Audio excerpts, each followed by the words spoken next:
so long in the East Midlands that they were going to come away with only a point to their name. But they're now within 4 of Liverpool and keep that pressure on. They got there in the end, Ian. Yeah, they got there in the end. And the thing is it is by any means necessary, Arsenal, at the moment with the injuries they've got. And like when you listen to Mikel's press conferences, he's talking about character, showing character. And I think that's what they showed today. They had to stay in the game. Of course, you wanted Leicester to be a little bit more proactive at home, trying to go for Arsenal, but we know our defence is strong. But we needed that off the bench. We needed that because I didn't see it coming off the pitch with the starters, apart from Ethan Nwaneri. So we did need that extra push of Merino coming on and scoring. I mean, that is a huge moment, isn't it, if you think about it? And for what that means for Liverpool, yes, they've got that 4-point advantage, but they just know Arsenal have continued now, their unbeaten run to 15 games? Arsenal are in great form. They're keeping Liverpool honest. Absolutely. You would look at that game today and worry a little bit, thinking they didn't create too much, playing against tougher opposition maybe. Are they going to be able to do that? But what they have got to do is find somebody from somewhere to take the burden of scoring a few goals. Merino's gone and done it today. It might be somebody else next week, but it's not the normal names. We're going to have to get used to some different names to be heroes, and that started today. But great impact off the bench. Those late runs into the box is really important. And as I say, keeps Liverpool honest now. You okay there, Ian? Yes. Well, before we have a look at Merino's magical moments, 7.5 minutes before he scored the first of his 2 goals, Miles Lewis-Skelly with a goal line clearance. Unbelievable. In hindsight now, was a seminal moment. Massive. Thomas Partey, I don't know, his pass was really so flippant there. But you see, he kind of gets his foot stuck and then he gets another little touch. But it's the luck. It's the luck you need at this stage. Look, you get his foot stuck, and then he digs it out, bam, he's getting ready to tap that in. So that is major in us winning this game, major. Yeah, that's one of a couple of youngsters that was heavily involved really for Arsenal, and we'll talk about Nwaneri in a second. But when Merino comes off the bench on I think 15 minutes before he scored the first goal, could you ever have foreseen the impact it was going to make? No, I didn't think it was going to be like that, even though we've been hearing that he might be someone that had come on and played a false 9, but what you look at him and see is that he's gone up front, he's gone straight into that area where he can be the threat that he is as an aerial threat, to be in there. And this is what he's done. Look where he is. You can see he's in there, and then, bam. When he was at Sociedad last season, he got 6 goals in this kind of similar kind of way. You could see him there. All he's doing is trying to get on the end of things, and obviously we've been told, once you get the ball into him. This is another great ball from Ethan Nwaneri. He just gets on the back of Wout fast, and it's a fantastic header. Fast to do better?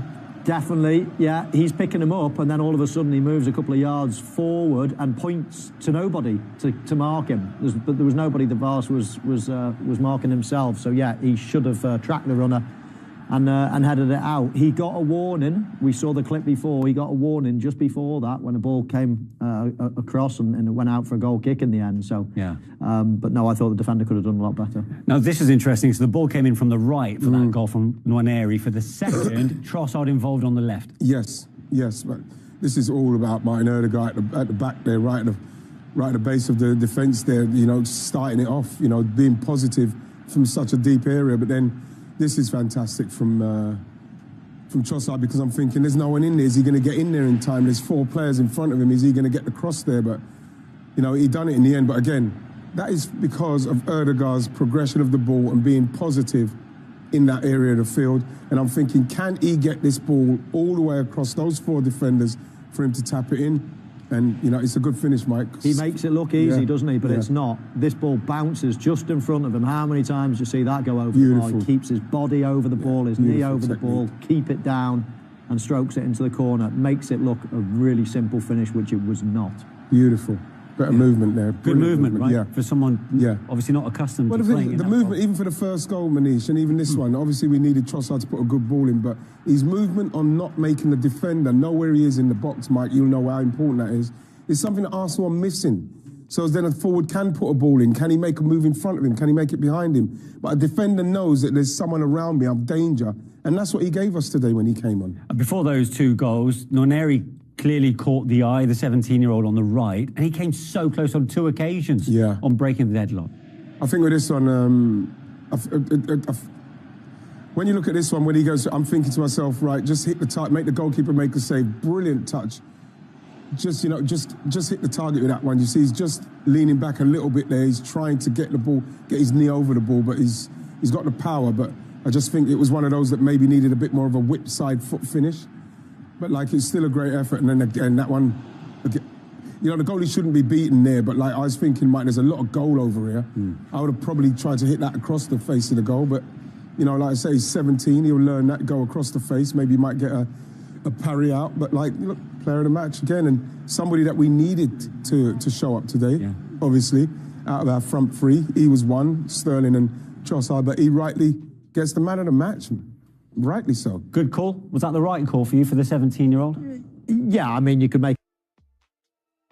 Mikel, congratulations. Look, you did the job that you needed to do coming off the bench. What was the instruction from Mikel Arteta at that point? Well, he told me I was going to come in as a striker. Actually, this morning we were talking about it a little bit with one of the assistants, and honestly, it was a surprise because it's the first time in my career that I play in that position. But yeah, he told me to go as a striker, to make sure I go with my strengths.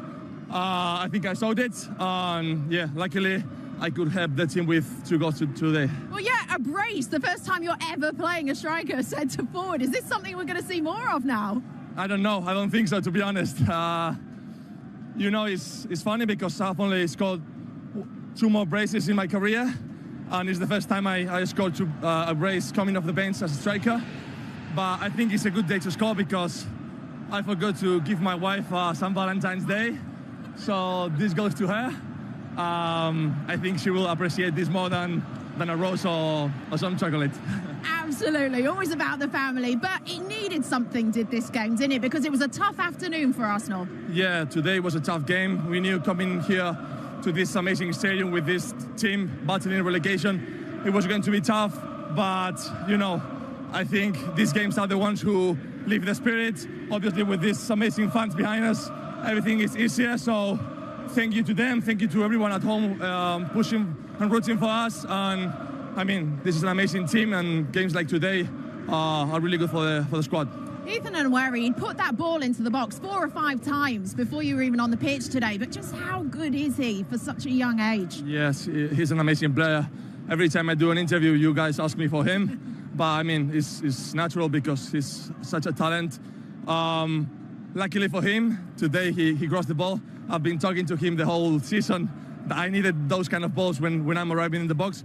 And he has such a wonderful left foot that he put it right in my head, so I could only score. Look, you have closed the gap at the top of the table now, just to 4 points. How important is that? Even though there's still games to go, got to take every opportunity? Yeah, of course. I mean, this is a long season. We have been talking about it since the beginning. This is a long run, and we have to keep the foot on the gas.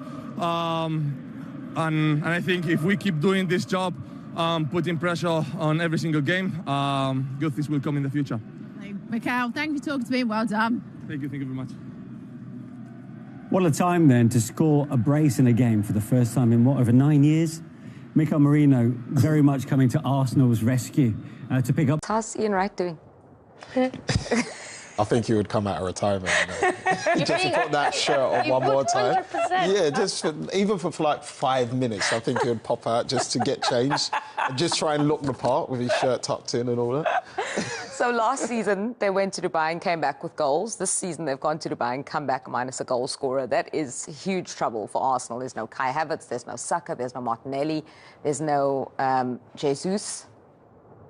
Going to have to turn to the wonder kids. It's an opportunity now, isn't it? You know, for the youngsters to be given that chance, or maybe Sterling as well. Trossard, they'll have to step up some of the senior ones. But you know, when he's added features and he's an absolute threat. Big fan of his.